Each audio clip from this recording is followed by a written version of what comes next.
Az apiterápiával kapcsolatosan számomra eddig elérhetővé váltak.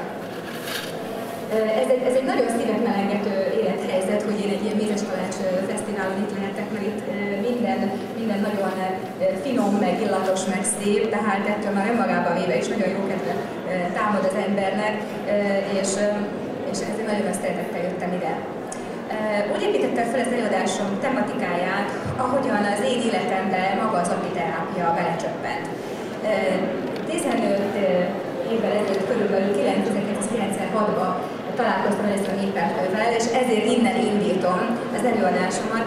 Bár lehet, hogy ennek a mostani mézeskalács fesztiválnak nem biztos, hogy ez a fő fókusza és prioritása, de remélem, hogy fogok tudni ezzel kapcsolatosan igazságot mondani. Utána a különböző mézfajtákat fogom bemutatni, ami a legnevezetesebbek, legismertebbek, majd a brokkolisztról, ami egy nagyon-nagyon kedvenc szívem csücske méhészeti termék, nagyon gyakran javasolom én is a betegeimnek. És hát a legvégén egy-két gondolat felröppentés erejéig az orvosi jogi megközelítésekről is szeretnék mondani, furcsa paradoxonokról, ellentmondásokról, olyan kis hiányosságokról, amik még előttünk állnak, hogy megoldjuk. Tehát hogy is kezdődött el számomra ez az egész, hogy miért is állhatok én most egyáltalán itt, de milyen út vezetett idáig. Én ahogy elkezdtem, Debrecenben végeztem a klinikán, és ahogy elkezdtem ott a szívtudóklinikán dolgozni, egy nagyon sok tüdőgyógyászati beteggel, asztmás, allergiás beteggel voltam kapcsolatban, és teljesen véletlenül egy ismerősömnek köszönhetően kerültem kapcsolatba egy mélytempős készítménnyel, amely standardizált kivitelű, Németországban egy gyógyszercég által nagyon-nagyon pontosan, steril módon kifejlesztett mélytempős készítmény volt.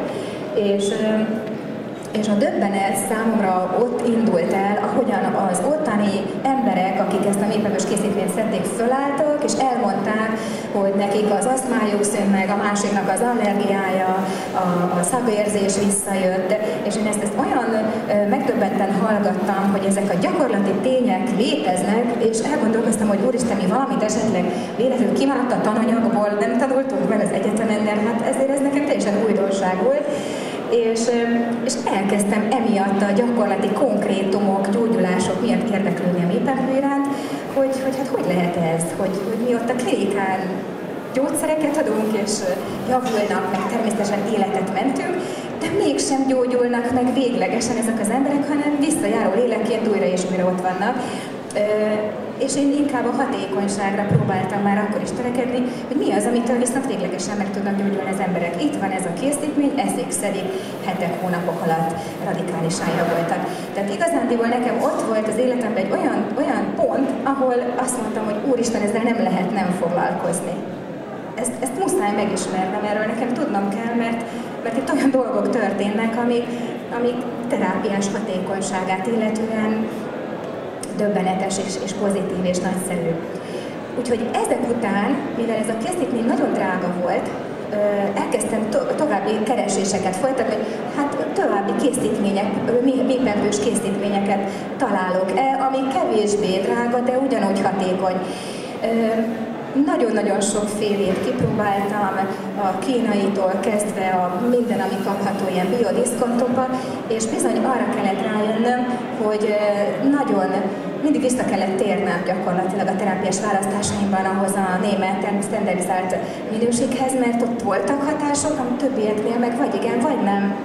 Tehát a konklúzió az, hogy nem minden mélytempős készítmény, termék azonos terápiás effektivitást hordoz, hatékonyságot hordoz. Erre a mondatra majd még később is vissza fogok utalni.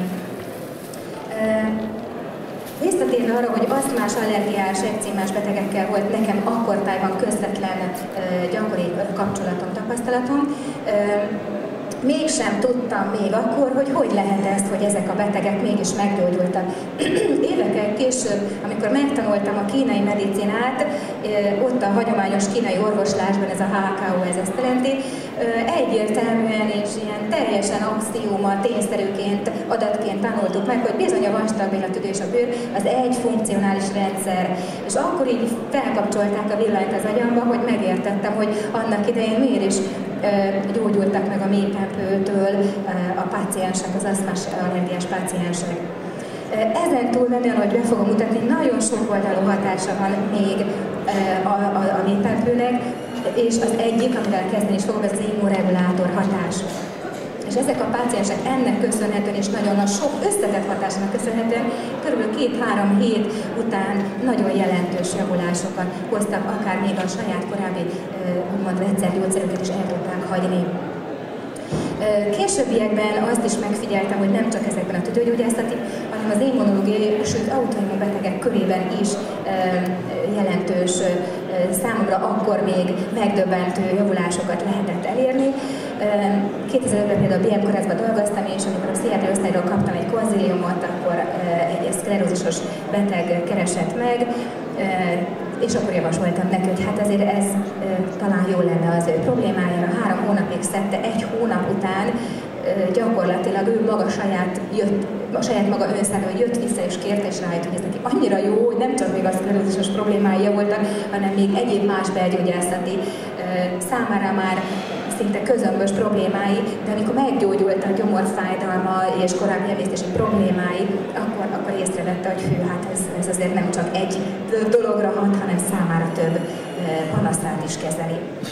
Csak felvillantásképpen mutatok egy pár pszoriázisos, rozáciás, reumatoid artritises beteget, csak hogy érzékelhetővé tegyem, hogy nem csak 1 vagy 2 ilyen autoimmun problémában jó, hanem azért több esetem is volt, akiknél ezt próbáltam és javult. Az egyik pszoriázisosnak inkább bőrtünetei volt, a másik 45 éves férfinek inkább sok izületi problémái, fájdalmai voltak, és a 3 hónapos mélypempős kezelésben 60%-ig javultak körülbelül a tünetei.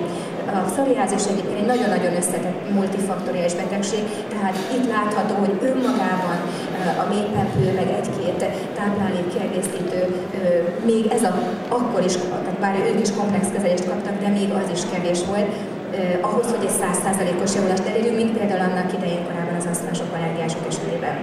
Rozáciánál szintén a vastagbél és a tüdőbőr rendszerének funkciós körének alapján lehetett nagyon szép eredményeket elérni.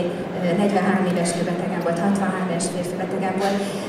Tehát látható, hogy nagyon szépen javulnak, viszont azért itt ez egy multifaktoriális betegség, itt azért még másra is szükség lesz a kezelés komplexitásában. A reumatoid artritises nőbetegen szintén többféle kezelést kapott, akinek a járási, mozgási képessége 80%-ig javult körülbelül. És hát ezek után aztán természetes, hogy felébred bennem az a konkrét szakmai kíváncsiság, hogy hát nézzük már meg, hogy akkor mi is ez a mélypempő egyáltalán, ami ilyet tud. Tehát én a gyakorlati oldalról kezdtem a megközelítését, a mélyebb, közvetlenebb megismerést a mélypempőnek.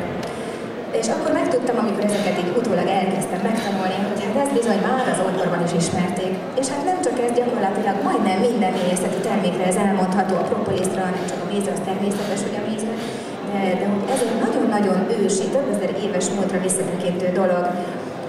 És ezt használták. A propolisnál majd lesz is egy ilyen, hogy például már mumifikálásra, és már az egyiptomiak is használták. A mélypempőről ugye annyit kell tudni, méhészek biztosan tudják, de akik érdeklődő laikusokként vannak itt a fesztiválon, azoknak talán érdemes elmondani, hogy ez a dajka méhek készítik, a garatmirigyükben termelik, és ezt eletetik a 1-2-3 napos fiatal méh álcákat, és az anyakirálynő, gyakorlatilag az anyakirály nem is eszik más, csak ezt. Ez egy ilyen fehéres, opálos, savanykás színű tejfölszerű anyag, amivel majd később mondani fogom, sok probléma lehet, hanem megfelelő módon kezelik rögtön a méhészek, amikor ezt kiszedik ezekből a kis bölcsőkből.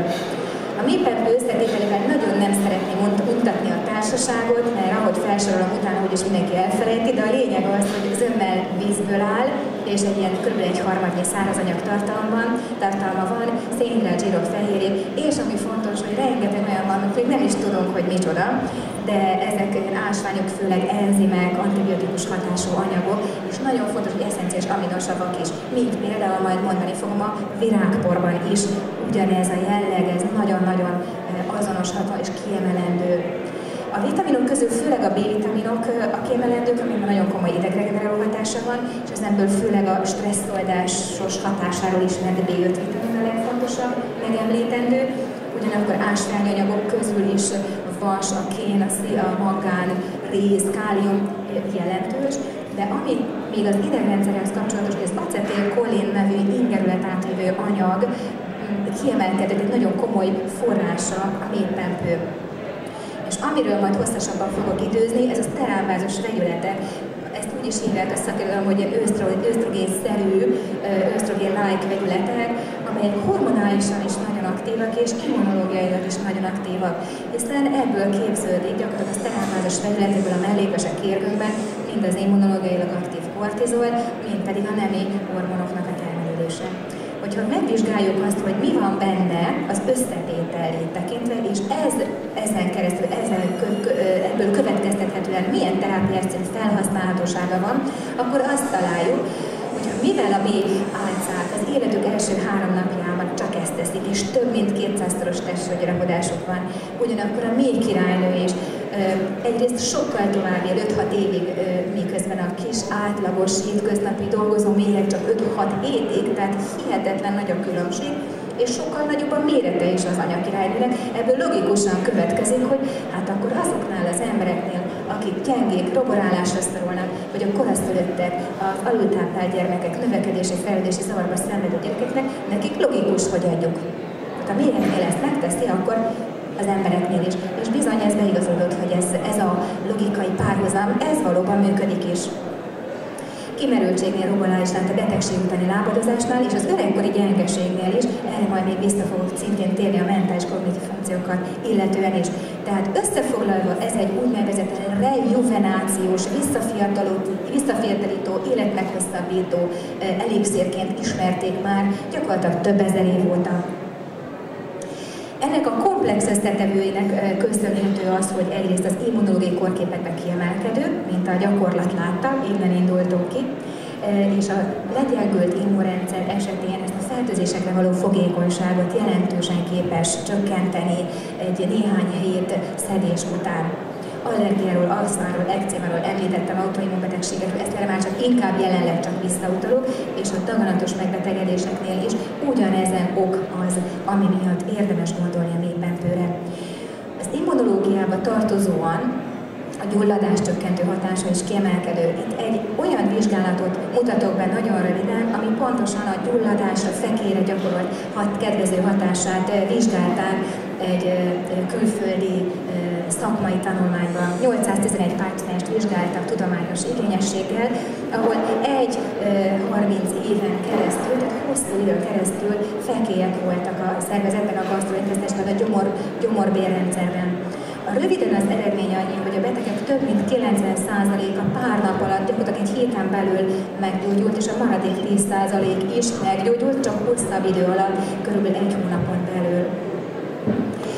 Az, amire az előbb említettem, hogy a méhkirálynő óriási méretű, sokkal nagyobb testtömegét tekintve, és 5-6 évig él, ugyanakkor naponta kb. 1-3 ezer petét képes lerakni, és ezek azért, mert olyan anyagok, hormonálisan aktív, ösztrogénszerű anyagok vannak a méhpempőben, ebből, ha belegondolunk, hogy hogyan használhatnánk mi ezt az emberi gyógyítási vonatkozásban, logikusan adódik, hogy a hormonális kórképekben a nemi mirigyek működését serkentő módon lenne célszerű rávondolni és felhasználni. És ez be is igazolódott. A gyakorlati tapasztalat azt mutatja, hogy a méhpempőben ez a biológiailag aktív, szteránvázos vegyületek képesek fokozni valóban a nemi mirigyek működését, ezek az endokrin rendszert támogatja, és számos, most itt felsorolt hormonális problémában képes segíteni. Például a pubertáskori menzesz és bőr problémáknál, amikor mindenki tudja, hogy egy hormonális vihar zajlik, éppen akkor indul be a hormonális rendszer, és hol följebb, hol lejjebb hullámzik, ennek minden közismert tünetével, például a pattanások megjelennek, sajnos ugye sokan ezt nagyon rossz néven veszik, de hát ez ennek a jelenségnek a része. Ebben is nagyon szépen tud segíteni. A díszmedőre magyarra fordítva minden, ami a mezőszer problémás, mezős görcsök, össze-vissza jön meg a ciklus, ennek, vagy erős görcsös vérzés, ezek nagyon sok komoly problémát okoznak a nők számára, tehát nagyon fontos ezzel foglalkozni. Nekem nagyon sok díszmedőrás betegem van, és bizony nagyon komplexen. Én még fitoterápiát és homeopátiát is adok nekik, de ezekkel a komplex eredményekkel nagyon látványosan lehet megoldani olyan problémákat, amelyek akár 10-15 éve fennállnak, és a hagyományos terápiára egyáltalán nem reagálnak. Potenciál fokozó, libidó növelő hatását mind a két nemmel lehet tapasztalni, és azért, ha belegondolok, hogy Magyarországon kb. 50%-a a populációnak depressziós, túlterhelt, stresszes, ez bizony igen, majd látni fogjuk a következő diákon, hogy befolyásolja a nemi hormonok működését, tehát nem, ez a témakör sem olyan elhanyagolható vagy elnevetgélhető témakör, mert bizony nagyon sokszor komoly problémát okoz. A termékenységgel kapcsolatosan nőknél ugye a meddőség, vetélés, férfiaknál ugye az alacsonyabb tesztoszteron szint okozhat ilyen problémát. Mind a két nemben képes ezt regulálni, segíteni az ösztrogén szint, illetve a férfiaknál a tesztoszteron szint emelésén keresztül. Kismamáknál, ugye miután már megszületett a baba és a tejelválasztást képes segíteni, támogatni, érdemes tovább szedni, és akkor is gondolni a méhpempőnek a tejelválasztást fokozó hatására, hiszen a hipofízisre hatva érje el a prolaktin fokozó képességét, hatását. A változókorban, a klimaxban szintén nagyon sok ilyen paciensem van, nagyon-nagyon hatékony a méhpempő és ezek az ösztrogénszerű anyagai révén fejti ki itt a hatását. Itt ilyenkor én még szoktam a cickafarkot is javasolni, mint gyógyteába. Nagyon hasznos és néhány homeopátiás készítmény, mert ezekkel együttesen nagyon radikálisan lehet gyakorlatilag 1-2 héten belül látványosan csökkenteni a klimaxkori tüneteket. Véglegesen, gyógyszermentesen, mellékhatásmentesen, ezért nem egy elhanyagolható szempont. Röviden, ez előbb említettem, itt most csak egy összefoglalás diát írtam arra vonatkozóan, hogy milyen átfogó hatást gyakorol az idegrendszer a méhpempő. Ugye egyrészt a B-vitaminokon keresztül, ez talán közismert dolog, hogy a B-vitaminok azért ilyen ideg regeneráló hatásúak, és ugye kiemelendő a B5 vitamin. Természetes forrás az acetilkolinnak, ami ideg-ingerület átvívő anyag, tehát hatékonyabb idegsejt működést tesz lehetővé. És mivel itt vannak ezek a biológiailag aktív szterámbázos vegyületek, az ebből képződő, a mellékvesében ebből képződő kortizol segít a tartós stresszel való megküzdésben, és ebben a fennmaradásban. A tartós stresszről nagyon fontos beszélni, mert ez mindenkinél jelen van, ahogy én tapasztalom, főleg Magyarországon én nem nagyon találok stresszmentes embert, nem csak paciensként, hanem magánemberként is. Tehát ez egy olyan témakör, amivel nem lehet nem foglalkozni, és egy rövid, egy diás összefoglalásban szeretném bemutatni ennek az összefüggés rendszerét, hogy hogyan következik ilyen lavinaszerűen egyik dolog a másikból. Tehát, hogyha belegondolunk abba, hogy a tartós stressz helyzetek kifárad, tehát meggyöngül a mentális, lelki állapotunk, ez az adaptációs, megküzdési képességünk is csökken. Tehát égerültebbek leszünk esetleg, dühösebben reagálunk élethelyzetbe, vagy elmenekülünk, tehát a nem adaptív, nem megfelelő élethelyzetnek megfelelően viselkedünk. Ahogy ez a külső számunkra és mindenki számára kellemetlen probléma létrejön, ugyanúgy a belvilágunkban is, nem csak a külvilágban, a belvilágunkban is a megküzdő képességünk jelentősen csökkenni fog, mert a kortizolt úgymond elpazaroljuk ezekre a külvilággal való megküzdésben. Így az immunrendszernek kevesebb ilyen kortizolszerű anyag áll rendelkezésére, elfogy. Bír elfogyni. És ezért csökken az immunrendszer védekezése, felbukkannak fertőzések, heveny vagy krónikus, vagy akár ezért válik idülté egy gyulladás, tehát krónikussá, mert a szervezetünk a tartós stressznél nem képes akkor ott rögtön melegébe 1-2 napon belül megoldani a gyulladást, és ezért elhúzódik, idülté válhat. Krónikus gyulladások hátterében éppen ezért sokszor ez van, tehát a stressz, kifáradás, a kimerülés nagyon komoly oki szerepet játszik abban, hogy egy krónikus gyulladás képes elhúzódni és egyszerűen létrejönni, fennállni. De ugyanígy az autoimmun problémák is ugyanebben a témakörben tartoznak, amit az előbb részleteztem, most nem csak utalok rá, de az autoimmun betegeknél kivétel nélkül mindig lehet látni, és éppen ezért kell foglalkozni a lelki háttérrel. Én Debrecenben a 3-as belklinikán töltöttem a 3., 4., 5., 6. évemet, ami egy autoimmun belklinika. Úgyhogy ilyen szempontból nekem egy picit talán közelebbi rálátásom van az autoimmun betegekre.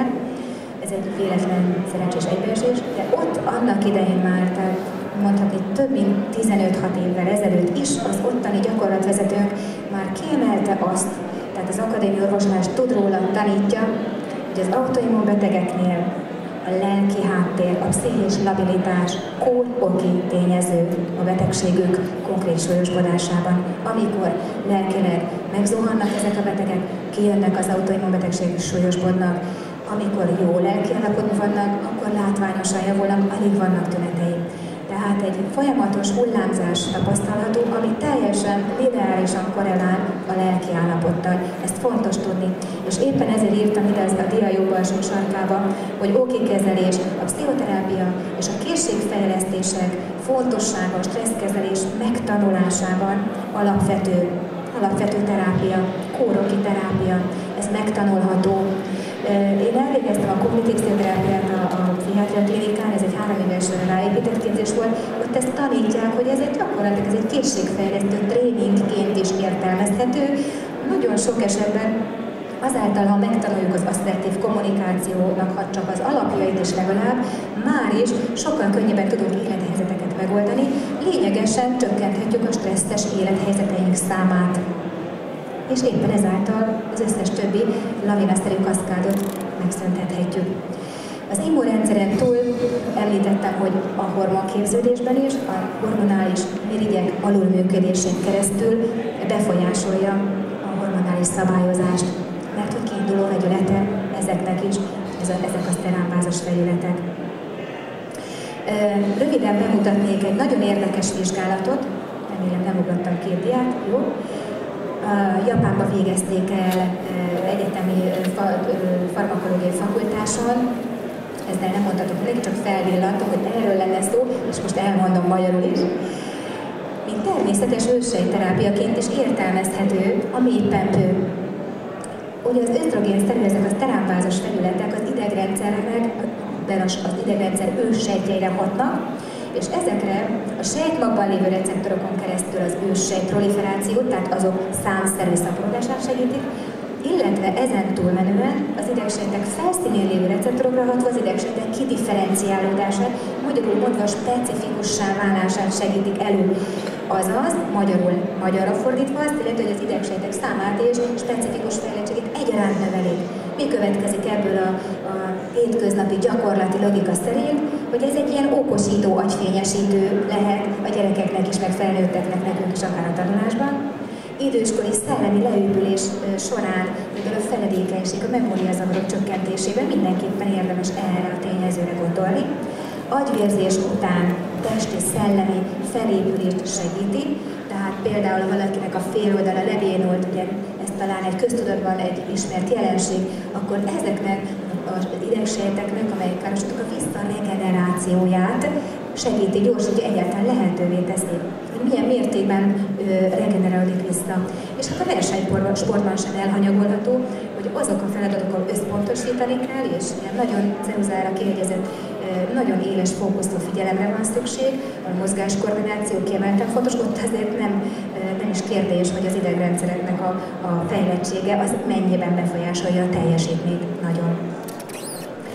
A mélypempő szavatosságáról az előbb kezdeti első dián említettem egy mondatot, most részletesebben kifejteném, mert utólagosan, amikor ezt így elkezdtem mélyebben vizsgálni és megérteni, akkor tanultam meg én is ezen keresztül, hogy bizony miért nem hatottak azok a mélypempős készítmények, amiket én innen-onnan biodiszkontból több megbízható helyről természetesen, de próbáltam beszerezni, hogy hát a kedvező költségvetéssel és mégis hatékonyan lehet ezt a betegek felé továbbítani. No, ezen keresztül kiderült, hogy bizony ezek a biológiailag aktív hatóanyagok valóban hamar elbomlanak és inaktívvá válhatnak, tehát ezért nem hatott a többi. fény, levegő, meleg, nedvesség, lúgos közeg, liofilizálás hatására ezek az aktív hatóanyagok egyszerűen inaktívá válnak. Éppen ezért bizonyos óvintézkedéseket kell tenni, és ezt most a méhészeknek lehet talán fontos, akik foglalkoznak ezzel, és ők maguk is tudják kigyűjteni ezekből a kis bölcsőkből a méhpempőt, hogy a begyűjtés után bizony fontos, hogy gyorsan lefagyasztani, a kémhatást, tehát a pH milliót érdemes beállítani, hogy ne oxidálódjanak a méhpempőben az aktív hatóanyagok. Tehát például, ez csak egy példa, hogy a németországi, az a nagyon standardizált, nagyon jó minőségű méhpempő, amivel nagyon szép eredményeket értem el közvetlenül kezdetben 15 évvel ezelőtt, az bizony egy ilyen gyümölcslében volt oldatban, szuszpendálva, vákuummal, sterilizálva, és így nem tudott elbomlani az aktív hatóanyag. Tehát ők többszörösen bebiztosították egyrészt a vákuummal, másrészt a gyümölcslében, de antioxidánsokkal, hogy ne oxidálódjanak azok a valóban hatásokért felelős komponensek. Igen, még egy dolog, hogy nem érdemes meleg, tehát nagyon felhevített meleg mézbe tenni, mert a meleg, tehát a méznek az enzime is képes elbontani. Tehát ugye lehet kapni ilyen mézeket is, amiben mézbe van keverve. Ha mézbe akarjuk keverni a méhpempőt, akkor bizony azért nem vagyok híve a méz melegítésének, mert akkor nagyon sok értékes hatóanyag elmegy, eltűnik, elpocsékolódik a mézből, eltűnik, viszont ebben az esetben azért érdemes mégis melegíteni, pontosan az, hogy a mézben lévő enzimek ne tegyék tönkre a méhpempőnek az aktív hatóanyagait. Tehát itt ez biztonságos és védi a méhpempőt. Az adagolás. Nagyon szerteágazó erre vonatkozóan is a szakirodalmi adatok, hogy milyen módon kellene adagolni a méhpempőt. Sok mindenki mifélét mond. Vizsgálatot végeztek japán, román és svájci kutatóorvosok erre vonatkozóan, és megvizsgálták, hogy bizony van egy alsó limit, aminél annak kevesebb méhpempőt adunk, akkor igazán nem tudja kellőképpen kifejteni a hatását. Az adott méhpempős németfajta készítmény az 400 mg méhpempőt tartalmazott, de ebben nagyon biztonságosan védett vákuumos antioxidáns kivitelben, és az ténylegesen látványos, gyors, napok, hetek alatti hatást tudott produkálni. De ez, ha nem megfelelően van tárolva, bizony kevés. Ők, vizsgáló orvosok, akik itt a dián szerepelnek, azt tapasztalták, hogy átlagosan 1-2, akár vagy 1-5 grammos napi adagolással lehet, tehát ez már lényegesen nagyobb adagolással lehet jelentős sikereket elérni mellékhatások nélkül. Ezt hangsúlyoznám. Én a magam részéről személyesen úgy gondolom, hogy átlagosabb, nem nagyon-nagyon sűrűs, hanem átlagosabb esetben ez a 1-2 grammos dozírozás, ez elegendő lehet, illetve én ezzel kezdeném, és hogyha a hatás nem megfelelő, akkor fokozatosan titrálnám, emelném föl a napi dózist. Hogyha ezekkel a közvetlenül kinyert tiszta méhpempős készítményekre vonatkoztatjuk az adagolást. A liofilizálás nem jó, nem ad hatékony, gyógyászati szempontból megközelítve hatékony méhpempőt. A tiszta méhpempő, annak fagyasztott változata, annak korábban felsorolt védett változata a megfelelő. Ha túladagoljuk, tehát ha nagyon sokat szedünk, akkor hiperaktivitás, túlpörgés lép fel, ezért én sosem mondom, hogy délután vagy este szedjék a méhpempőt, hanem inkább reggel, délelőtt, délben, napszak. Tehát amikor még a nap is fent van, hogy este azért tudjon tőle aludni. Illetve hát a túlzott libidófokozást is észrevették a méhészek, amikor szedték és ették, saját megfigyelések, tapasztalati alapok ezek. Mellékhatásokból nagyon keveset rögzített a szakirodalom, 1-2 allergiás esetről számoltak be, ez is japán adat, tehát ez a szakirodalom. Most ennyit röviden a méhpempőről, lehet, hogy nem is volt rövid, de nekem ez volt az indító lépcső, nekem ez a szívem csücske, és amivel tényleg öröm együtt dolgozni, mert öröm látni azt, ahogyan a páciensek ettől szépen javulnak. De mivel mi most itt vagyunk egy méz és mézes kalács méhészeti fesztiválon, most egy pár szót azért a mézekről is említést tenni. Gondolom a méhészeknek ez nem lesz új, de hát ha a laikusoknak, akik itt lelkes érdeklődőként vannak jelen, hát ha nekik azért egy-két érdekességet tudok mondani. Azt tudjuk, hogy a méz az egyszerűen többféle cukormolekuláknak az elegye nagyon magas százalékban, tehát kb. 80%-ban cukormolekulákból áll, amiből aztán azt majd később is fogom mondani, hát bizony ezek polimerizálódnak, aztán kikristályosodnak, úgyhogy ezzel aztán Sokaknak meggyűlik a baja, van, aki ezt nem szereti, de ez a fizika törvényszerűségeire vezethető vissza, a cukrok ilyenek pár hónapon belül erre képesek. Viszont azon túlmenő, hogy cukor mindenki tudja, nem csak elhízni lehet tőle, hanem dinamikusan, hogy energiát is nyerni, energiadús táplálék. Az antiszeptikus hatását tekintve viszont pontosan az ozmotikus koncentrációja döntő, ami magyarra fordítva azt jelenti, hogy annyira kiszippantyúzza a kórokozókból a vizet, hogy igazándiból ezen keresztül pusztítja el őket. És éppen ezért, hogy később vizsgálatban mutatni fogom, hogy a hígított méznek nincs az a közvetlen jellegzetes tulajdonsága, mint a töményméznek. Ez ebből az ozmotikus koncentrációból logikusan következik. Komoly antioxidáns hatása is van, ezáltal salaktalanításnak, mondjuk népiesen méregtelenítésnek, és komoly gyulladást csökkentő hatása is. Amivel több tudományos kutatást végeztek, az a sebgyógyulásra kifejtett hatása. Ez tényleg számtalan országban komoly klinikai vizsgálatok történtek erre vonatkozóan, nagyon-nagyon szép eredménnyel. Tehát röviden, egymondatos összefoglalásban a nem gyógyuló, a krónikus, például a diabéteses láb, fekélyek esetében standardizált minőségű mézzel végzett eredmények nagyon gyors és látványos javulásokat eredményeztek olyan esetekben, ahol amit a terápia rezisztens volt, tehát ami korábban sokáig semmire nem javult. És most lássuk a különböző mézfajtákat. Méhészek megint tudják, laikusoknak mondom, vannak ugye a fajta mézek, meg a vegyes virágmézek. A fajta méz az, ami ugye egyféle virágból kerül a kaptárba, ilyen például az akác, és a vegyes virág pedig, amikor többféle virágból származik. Most a méhecske ezért nem nagyon szelektál, hogy annyira, hogyha van egy virágos legelőmező, akkor azért száll egyik virágról másik virágra, ezért a méhészek próbálnak, ezt a méhészektől tudom, úgy viszonyulni ehhez, hogy a virágzó mező közelébe próbálják telepíteni a kaptárakat, arra ösztönözve a mézeket, hogy inkább ezen egy egynemű, homogénebb virágmezőn gyűjtögessék a mézet, így jönnek létre a fajta mézek. De a legismertebb, leggyakoribb és a konyhában is leggyakrabban háziasszonyok által alkalmazott mézfajta, ez a vegyes virágméz. És nem lehet tudni, hogy pontosan melyik virágból, csak láttál, hogy melyik dominanciájában melyik virágból van a legtöbb benne. Ez közismert, hogy egy ilyen szép, aranylósárgás, barnás színe van, és nagyon hamar szeret kikristályosodni, ami miatt ugye aztán a méhészek vagy háziasszonyok melengetik megfelelő melegvizes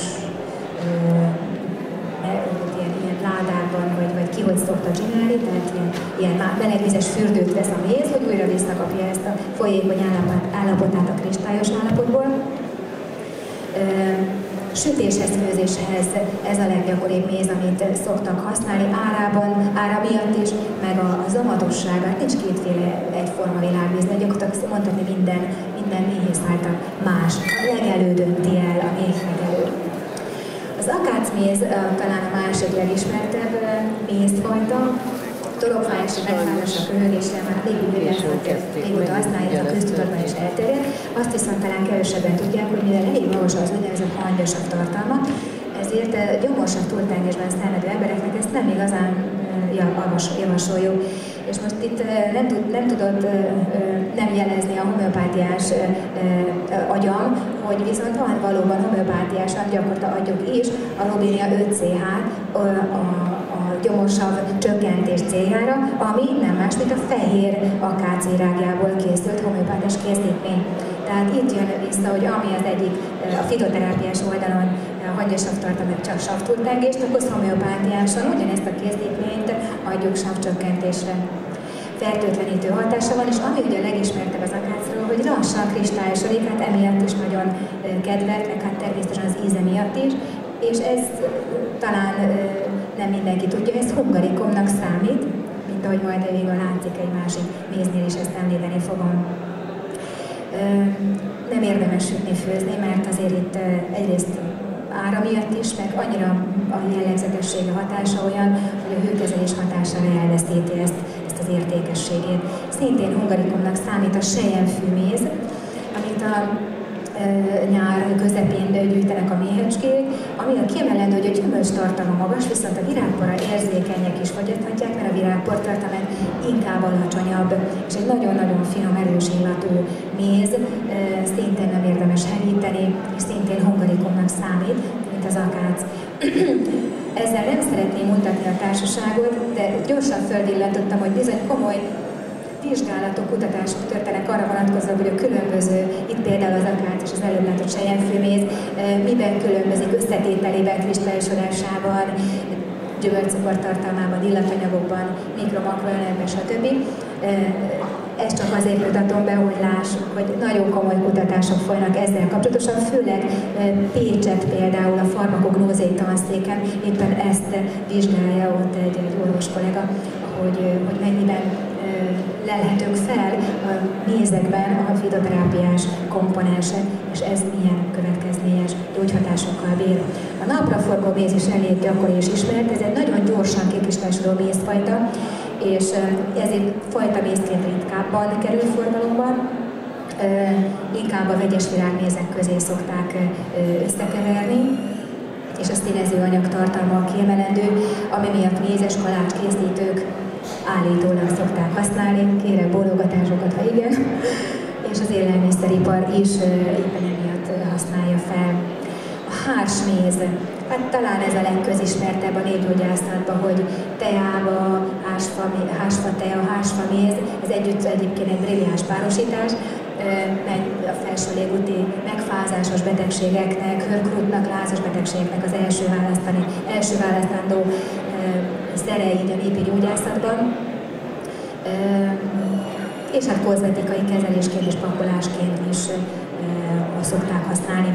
A mézharmat méz legfontosabb kiemelendője, hogy ez egy erdei méz, és ez nem is virágporból áll igazán, hanem egy tűlevelő vagy egyéb erdőkben gyűjtögetik a tölgyről, fűzről és egyéb fákról lecsöpögő ilyen sűrű tapadós váladékból. Én úgy tudom, hogy ez ilyen tetőknek és mindenféle kisebb állatkáknak az anyagcsere termékét, ezt a ragadós váladékát gyűjtögetik össze, amit, ha itt belegondolunk, hát nem biztos, hogy úgy megjön a gusztusunk tőle, ennek ellenére egy nagyon értékes és nagyon finom mézt hoznak így létre a méhecskét, és éppen ez ugye logikusan következik, hogy a virágpor tartalma hát alacsony, tehát itt is az erre érzékenyek allergiások előnyben részesíthetik, viszont az ásványanyag tartalma meg éppen ezért magas. És ez felelős a gyulladás csökkentő hatásáért, az antioxidáns hatásért, salaktalanításért, immunstimuláns hatásért, ezek a benne lévő ásványanyagok és flavonoidok. A gesztenye méz is egy különlegességnek számít, és a vérszegénység, leveltség, kimerültség ellen tartja a népi gyógyászat, hogy érdemes erre gondolni. A fenyőméz is, ez az édes méz, harmadmézek csoportjába tartozó egyik fajta, szintén nem a virágról, nem virágporból keletkezik, hanem a fenyőfáknak, ez a zsenge kis rügyeinek a édes kis harmatából gyűjtik össze. Tehát szintén itt is lehet azoknak, akik allergiásak, mert nem virágporból van, tudjuk, hát nincs virágja, nincs virágpor egyáltalán az erdei fenyőnek eleve, növénytanilag sem. És talán úgy tartja a szakirodalom, hogy a valamennyi méz közül a legnagyobb ásványanyag tartalommal rendelkezik, és éppen ezért inkább kiskanalanként, desszertként magában nyersen érdemes használni, nem érdemes sütéshez elpocsékolni, ha szabad így mondani, és hát egy ilyen langyos tejbe keverve és egy ilyen különleges kis karácsonyi hangulatot idéző finom desztertet lehet ezzel kapni.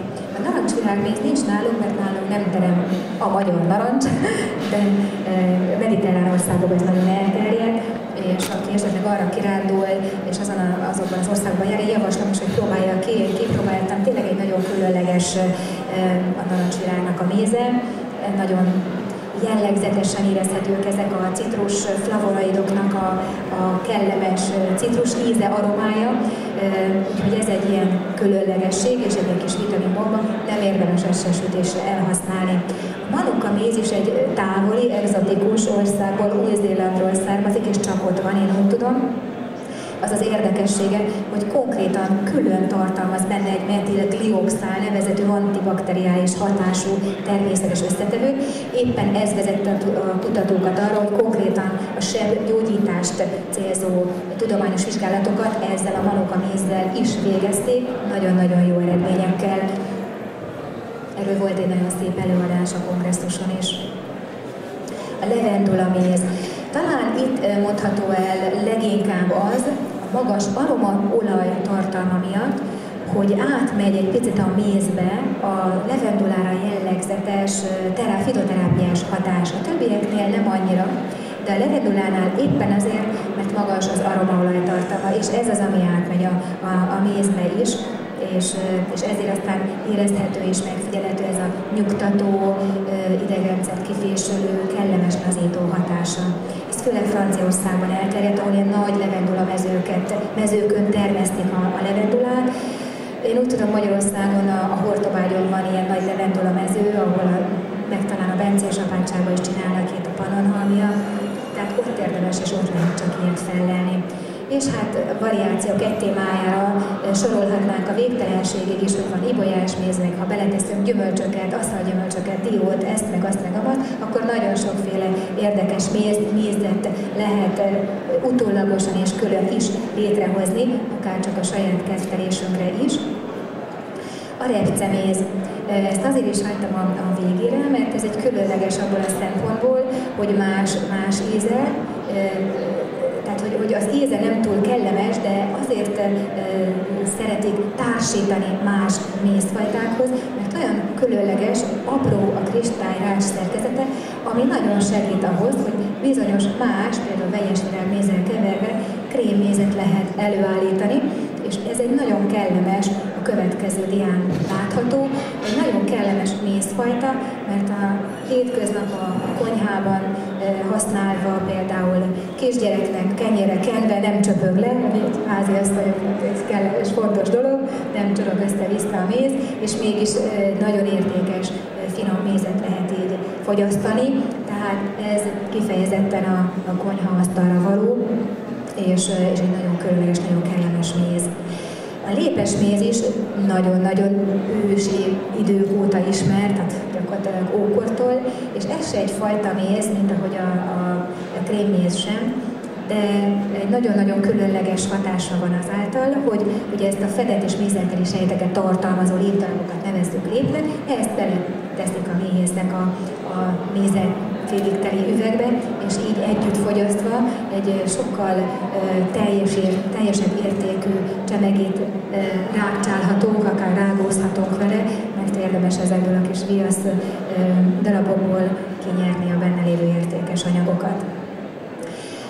Röviden, az első mézzel kapcsolatos antimikrobális hatásra vonatkozó tudományos kutatást 1989-ben Van Kettel végezte el, és után ez 1889 lett volna, tehát picit később erre még mások is hivatkoztak, itt csak azért soroltam fel, hogy lássuk azt, hogy ez most nem tegnap kezdődött meg nem egy darab van belőle, hanem régóta és sok, és a világ különböző helyein ezek már megtörténtek, szakmai szakfolyamatokban ezt leközölték, és összesítve megvizsgálva 64 féle baktérium fajra nézték meg eddig a méz antimikrobális hatásait, és 13 gombafaj ellen nézték meg.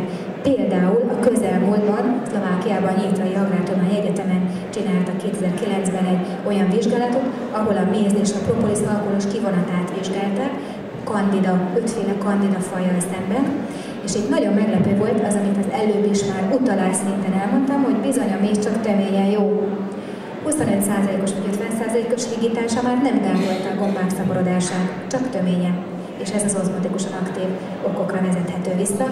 Ebből talán kivétel lehet, ha most így belegondolunk esetleg a manuka méz, amiben tényleg közvetlenül van antimikrobális hatóanyag is, de amelyikben ez nincs, ott bizony az ozmotikus aktivitása döntő.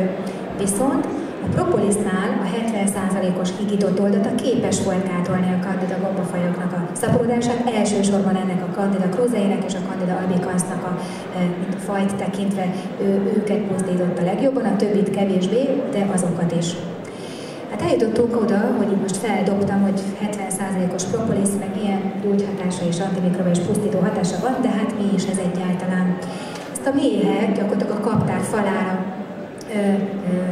teszik ki, látható az állaga, ez a kis ragacsos, barnás, világos barnás, sötét barnás, különböző színű, de mindenképpen egy szorokszerű képződmény. aminek a felhasználását tekintve főként oldatokban, tinktúrákban, szuszpenziókban kerül forgalomba, különböző oldatokban. És hát ez is, erre is igaz, mint a mézre és a gépempőre is, a propoliszra is, hogy ókortól ismert, az egyiptomiak is már használták mumifikáláskor, hiszen ők ugyanúgy megfigyelték azt, hogy a korokozókkal, fertőzésekkel szemben komoly gyógyhatása van. A pro az azt jelenti, hogy elő, a polis az egy görög szó, azt jelenti, hogy város, tehát előváros, a méheknek a városát, a kaptárát védik a külső kórokozóktól, fertőzésektől, innen kapta a nevét.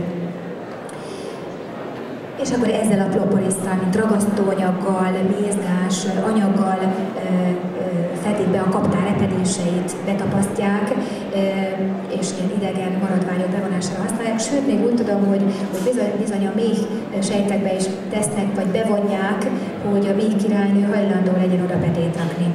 Tehát ez egy rendkívül átfogó, sokoldalúan használják maguk a méhek is, hát még mi, majd látni fogjuk. Ez a kis ragacsos mézturok lereszelhető, és ebből készítik, itt látszik a por állaga, ebből készítik aztán a korábban láthatott tinktúrákat. Azt is megfigyelték, tudományos kísérletek, adatok, vizsgálatok vannak rá, hogy a különböző évszakokban szezonálisan begyűjtött propolis eltérő hatásokkal rendelkezik, tehát például tavasszal a legerősebb, legaktívabb a gyógyhatása, az legtöbb összetevőt akkor tartalmaz, tehát az akkor gyűjtött propolis jóval értékesebb, mint a későbbiek. Az összetételéből illóolajok, vitaminok, ásványanyagok, stb. De a biológiailag aktív hatóanyagok a fontosak, és itt kiemelném ugye ezt a kép, a P-kumarinsav, a galangén, kenferol, kenferin és az apigenint, amit itt kipirosítottam, hiszen ez az, ami például a daganat ellenes hatásért lesz majd felelős.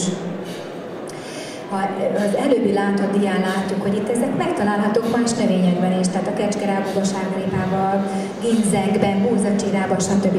Tehát átfedések vannak ugye fitoterápiásan az egyéb növények alkotó elemei között. Ezért úgy lehet rátekinteni a propolisra, mint hogyha lenne otthon egy nagy kertünk, mert az úgy nagyjából mind benne is van azokban lévő hatóanyagok az átfedések miatt. Tehát, hogyha beveszünk egy propoliszt, így vagy úgy, vagy szuszpenziót, különböző felhasználóságát, akkor gyakorlatilag itt ezt a kertet szépen egy-két falattal megettük, lenyeltük, testünkbe jutottuk, azok összes gyógyhatásával. Az újabb kutatások azt mutatják, hogy nagyon sokat foglalkoztak éppen ezért a propolisszal, már az ókortól kezdve gyakorlatilag mostanáig rengetegen. Íme ez is csak egy felvillantás, hogy rengeteg nagyon neves szakfolyóiratban is leközölték ezeket a tudományos kutatásokat, amelyek ennek a propolisnak a gyógyhatásaival és az alaphatásaival foglalkozik. Ezt a diát azért tettem be, hogy felvillantsam azt, hogy még a leglehetetlenebb helyzetekben is tud a propolis újat mondani, újat adni a súlyos betegeknek. Az MRSA, ez a meticillin rezisztens Staphylococcus aureusnak a rövidítése, ez a rémrettegett nozokomiális kórokozó a kórházakban. Sok haláleset a kórházakban az ő nyakába húzható, és nagyon az a baj vele, hogy nem nagyon akar kipusztulni az hagyományos antibiotikumokra. Éppen ezért nagyon komolyan feladja a leckét, hogyha valakinek az orvosnak, hogyha valakinek egy MRSA szepszise alakul ki, mert az bizony nagyon komoly gatyófölkötős témakör terápiás szempontból kórházakban. Ennek egy nozokomiás komponens. Éppen ezért vizsgálták a legszedelmesebb fő kis gonosztevőt, az MRSA, és megvizsgálták, hogy különböző koncentrációkban, koncentráció függő módon volt képes csökkenteni az MRSA-nak a diffundálását. Ugye a szűrőpapíron látszik, hogy mekkora gátló gyűrű alakult ki a propolisszal átitatott kis papírlapka körül. tehát koncentráció függő módon, de igenis képes gátolni a legveszedelmesebb kórokozót is, a Staphylococcus aureus. Összefoglalódia következik. Vannak általános hatásai, itt én az előbb a bakteriális hatást mutattam be, antivirális, tehát például a herpeszeknél gondoljunk propolisra, ha valakinek ajakherpesze kicsattan. Gombaellenes hatását is vizsgálták, ugye az első nyitrai dia, ez pont erről szólt a kandidákkal kapcsolatosan, és nagyon komoly antioxidáns hatása van, mert komoly flavonoid tartalma van, ami általánosan tudott, ismert az antioxidánsokról, flavonoidokról, hogy védi, erősíti a hajszállereket, tehát nem repednek el és meg, hogy véraláfutásokat okozzanak. Koleszterin csökkentő, vérnyomás csökkentő hatások vannak az antioxidánsoknak összességébe véve, nem csak a propolisnak, az antioxidánsoknak. Méregtelenítő hatású, tehát ezt épiesen savagtalanítónak szoktuk mondani, és kemoterápia, sugárterápia után is érdemes a propolisra gondolni, ha valakinek ilyen kezelésben kell részt vennie, mert bizony segíti a kemoterápiás és sugárterápiás mellékhatások csökkentését. És hát van egy általános vitalizáló hatása. Ugyanakkor azért is érdemes gondolni erre, mert ugye az előbb mutattuk, hogy ott van benne az apigenin hatóanyag, ami külön okilag célzottan jó a daganatos sejtek ellen. Az immunrendszer, a tumorsejtgátlós, és már ezzel át is kanyarodtam az immunrendszer témakörre, hogy nem csak tumorsejtgátló és regeneráló, hanem egy nagyon általános gyulladás csökkentő hatása van. Talán ez a leghíresebb, legelterjedtebb, legközismertebb hatása, amit tudni kell a népi gyógyászatból, a propolisról. És hát a közvetlen fájdalomcsillapító hatását is érdemes kipróbálni, ha valakinek fogfájása, fogéngyulladása van, vagy egyéb bőrfelszíni fájdalma, mert szó szerint perceken belül fogja tapasztalni azt, hogy ha az beecseteli egy ilyen kis matás ecsetelővel, közvetlen tinktúrával, akkor az nagyon gyorsan, szó szerint perceken belül csökkenti a fájdalmat. Na, hova tartsam, hogy működjön is.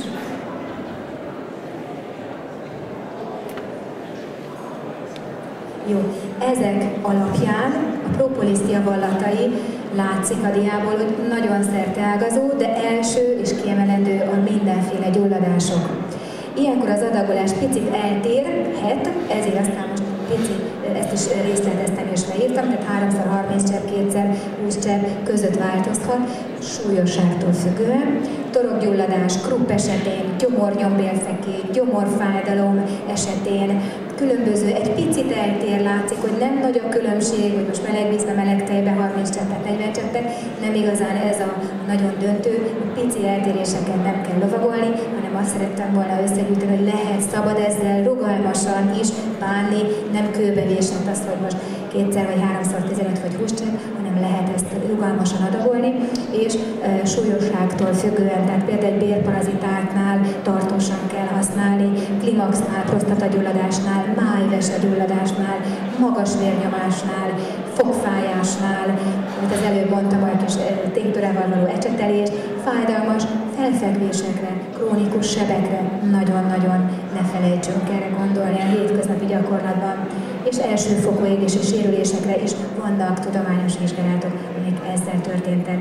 A bőrön tehát antiszeptikus, vírusbaci, gombaellenes, tyúkszemre, bőrkeményedésre, sőt még borotválkozás után is a férfiak gondolhatnak rá, lábgombára, penészre. Reumás betegségekről nem beszéltem még, ott egy nagyon összetett hatása van ezekből az előző, tehát mind gyulladás csökkentő hatása, ami az elsődleges, és hát a daganatos betegeknél is. Tehát gondoljuk a méhpempőre és a propolisra. A virágporról egy rövid diát mutatnék be, amikor egy legyöngölt, vitaminhiányos ember jön hozzám a rendelőbe, 3 dolgot szoktam mondani a feltöltéshez, a sejtek minőségi táplálásához. Algák, csirák, virágpor. Ez így, ez a triumvirátus. Algák, csirák, virágpor. Az algákról most csirákról nem fog beszélni, mert nem ennek az előadásnak a része, de szintén megérne egy több órás előadás, de bizony ott van mindig a virágpor. Javaslom, mondom, napi 2-3-szor 1-2 teáskanálnyi mézbe vagy magába szopogasson el, szokjon rá erre az egészséges nassolásra és desszertre, mert bizony rengeteg aminosabb nyomelemásványanyag van benne, baktérium parazita ellenes hatásán és antioxidáns hatásán túlmenően, és ezzel nagyon szépen föl lehet tölteni a sejtjeinket, hogy ne legyen minőségi, sejten belül minőségi éhezés, ami már önmagába véve szervek regenerálását segítheti elő. Mindezeken túlmenően bemutattam az általános, a népi, az ókortól kezdve és a napjaink tudományos vívmányainak csak rövid felvillantásáig, hogy hol tart gyakorlatilag az apiterápia jelenleg a 21. században. Elhoztam néhány gondolatot arra vonatkozólag is, hogy mindezek mellett és ellenére hogyan ítélődik meg, csúnya magyar szóval mondva, mégis ez az apiterápia helyzete. Oda nyúlunk vissza a Kájhához, hogy Platón, mint legnagyobb filozófus, és a jogfilozófiai alapjai teljesen párhuzamos törvényszerűséget mutatnak, mind a kettő alapja az emberi természet, a természetesség, jogfilozófiai alapokat tekintve is. Ez ugye a szakkönyvek abszolút hirdetik, írják, de miért is beszélek én most erről? Mert Platón már ugye sok ezer évvel ezelőtt leírt, hogy meg kell különböztetni a megismerő tudományokat a gyakorlati tudományoktól. És a gyakorlati tapasztalatokból származó, évezredek alatt felgyűlt tapasztalatokat nagyon komolyan figyelembe kell venni, és építeni kell rá. A propolis az egyiptomiaknál is, meg az ókori görögöknél, rómaiaknál is ugyanazt a dolgát elvégezte, mint napjainkban. Ha nem végzünk rá tudományos stadikat, kísérleteket, akkor is el fogja végezni a dolgát, de mivel most a mostani tudományos követelményrendszer ezt igenis kéri, elvárja, hogy ezek a vizsgálatok megtörténjenek, hogy tudományosnak lehessen mondani, egyáltalán ne sarlatánnak tekintse azt az ember, akár laikus, akár orvos, hogy mit képzel, hogy éppen propoliszt mer adni egy súlyos MRSA fertőzésre, hát bizony ezért ezeket tudományosan kell vizsgálni, éppen ezért tettem bele néhány felvillantó ábrát, hogy ezt éreztessem a hallgatósággal, hogy ez egy mennyire fontos dolog a tudományos világban, hogy ezek a vizsgálatok meg legyenek.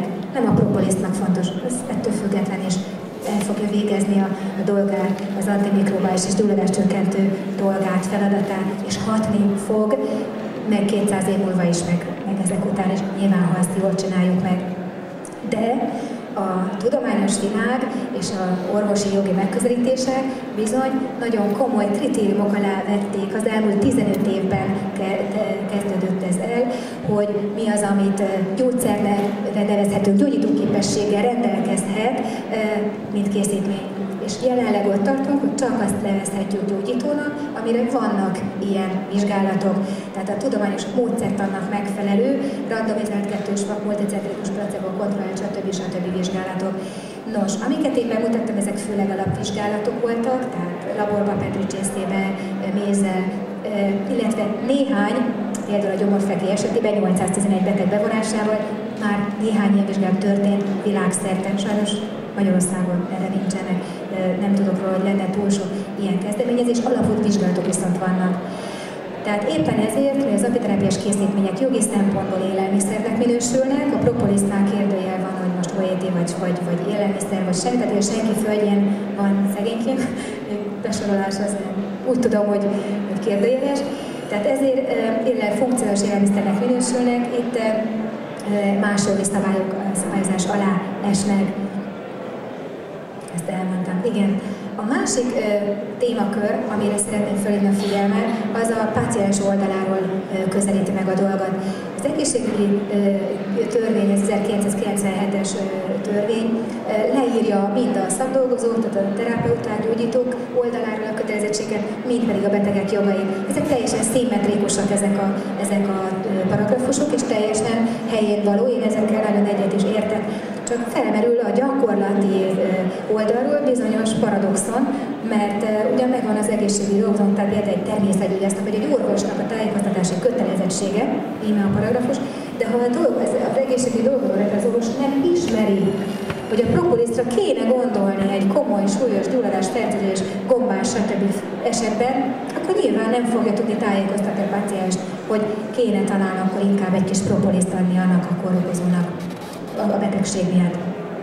Tehát ezért, ha nem ismerjük, nem tudjuk tájékoztatni. És bizony én ezzel nagyon gyakran találkozom, hogy nem csak a laikusok, nem, de bizony a szakemberek között is komoly hiányosságok vannak ezen a téren, úgyhogy azt gondolom, hogy nagyon fontos ezen fáradozni, hogy ez a mind a köztudatba beépüljön, mind a szakmai tudatba elterjedjen.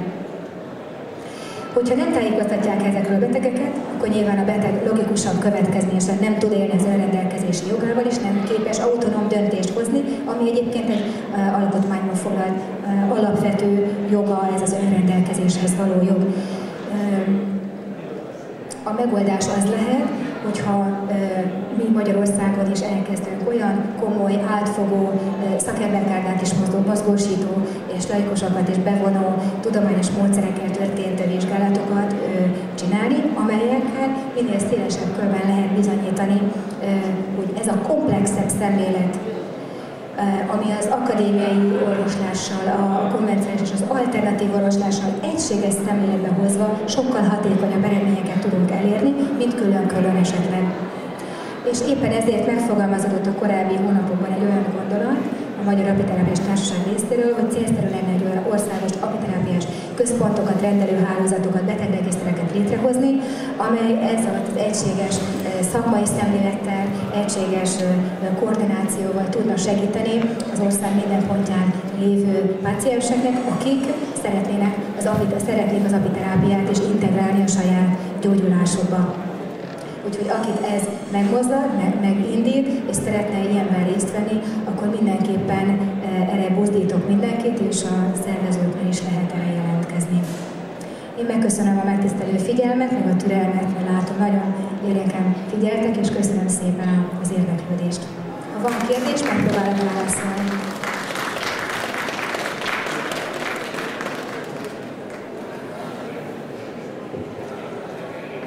Igen. Nagyon szívesen rendelkezésre bocsánatok, természetesen én most oda is adtam a gépre. Én örülök, hogyha átadhatom a tudásomat, úgyhogy nem copyright.